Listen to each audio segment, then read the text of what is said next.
nos toca, muy lamentablemente, desmentir a un ministro de la Corte, porque un ministro fue al ataque contra la reforma al Poder Judicial. Quizás ustedes lo vieron, pero si no, a todas y todos los que nos están viendo, el ministro de la Suprema Corte de Justicia de la Nación, Luis María Aguilar, se lanzó con todo contra la reforma al Poder Judicial. El señor, convertido en juez y parte, el ministro Aguilar, critica la reforma lanzando la mentira de que se perderá la autonomía del Poder Judicial y que se entraría en una etapa de autoritarismo. Esto dijo.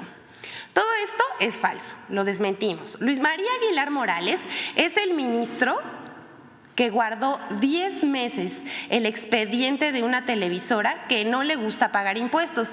El monto, 25,000 millones de pesos, así, lo guardó en su escritorio.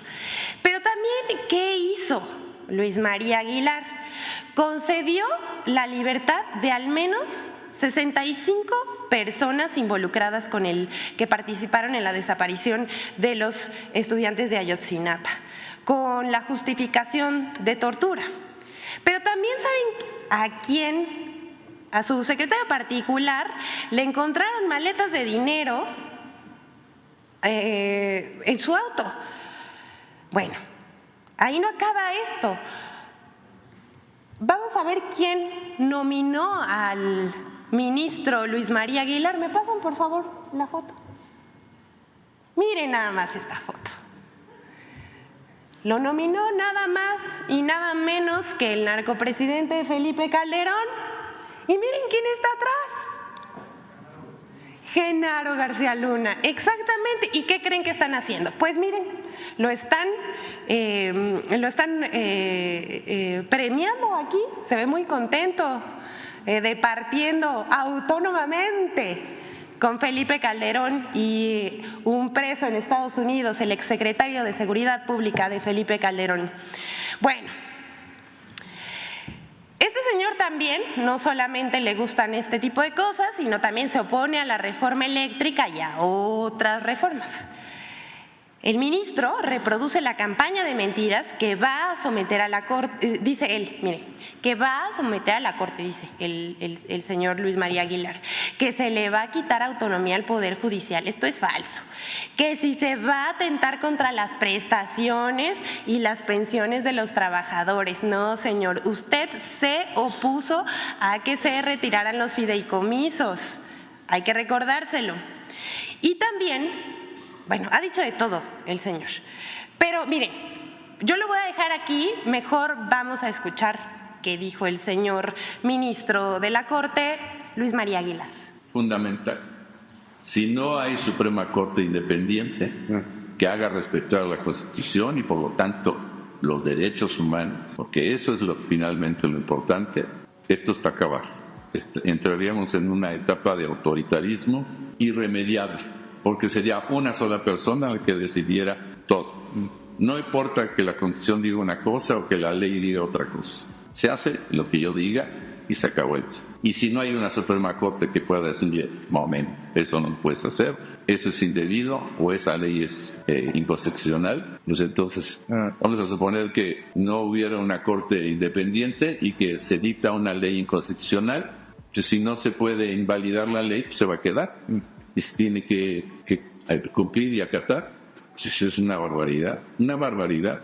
La Suprema Corte es fundamental en la vida de México, de la democracia, de la división de poderes real. No, los ministros no somos actores políticos, no podemos ni debemos estar saliendo a hacer declaraciones o confrontaciones. Nuestras decisiones son lo que marcan el camino. Pero sin una Suprema Corte independiente no hay remedio. La Constitución podrá ser un libro bonito, pero no se tiene que acatar. Bueno, y hay que tener congruencia entre lo que uno piensa, dice y hace. El señor ministro Luis María Aguilar está diciendo que los ministros no pueden hacer declaraciones ni confrontaciones y básicamente eso es lo que está haciendo. Por favor, les pediría que me dejen esa foto. En lo que les informo, lo que sí contempla la reforma. Primero, lo que se busca es que haya elección popular de ministros de la Suprema Corte de Justicia de la Nación, magistrados de circuito, jueces de distrito, magistrados electorales e integrantes del Tribunal de Disciplina Judicial. Además, se propone la reducción del Pleno de la Suprema Corte de Justicia de 11 a 9 ministros y la desaparición de salas. Esto con el propósito de evitar duplicidad de funciones y burocracia. Esta es muy importante, la sustitución del Consejo de la Judicatura Federal por un órgano de administración judicial y un tribunal de disciplina judicial con independencia de la Suprema Corte. ¿Esto por qué? Porque en este momento la presidenta de la Corte es quien encabeza, más bien preside el Consejo de la Judicatura Federal, la presidenta de la Corte. Entonces, pues esto es inoperante y eso es un juez y parte. No se puede juzgar a un juez, ¿no?, dentro de este sistema. También la reforma impide que jueces puedan otorgar suspensiones en contra de leyes con efectos generales, es decir, que se metan en el trabajo legislativo, o sea, que respeten la división de poderes. Además, establece plazos máximos de 6 meses para resolver asuntos fiscales, no como el señor que escondió un expediente 2 años, y de 1 año para asuntos penales. También se propone la renovación de todos los cargos de ministros, magistrados y jueces en una elección extraordinaria que se celebre en 2025. El ministro Aguilar señaló, ustedes pueden ver esta entrevista completa, que el Poder Judicial es la luz al final del túnel, pero no habla de cómo por décadas han privilegiado los intereses de los poderosos y han torcido la Constitución que deberían defender, en la mayoría de las veces decidiendo en contra del pueblo de México. Hasta aquí vamos a dejar al ministro, a desmentir al ministro Luis María Aguilar, no sin antes volver a decir, así celebraban, así los galardonaban Felipe Calderón, un preso en Estados Unidos y quien debería estar defendiendo nuestra Constitución.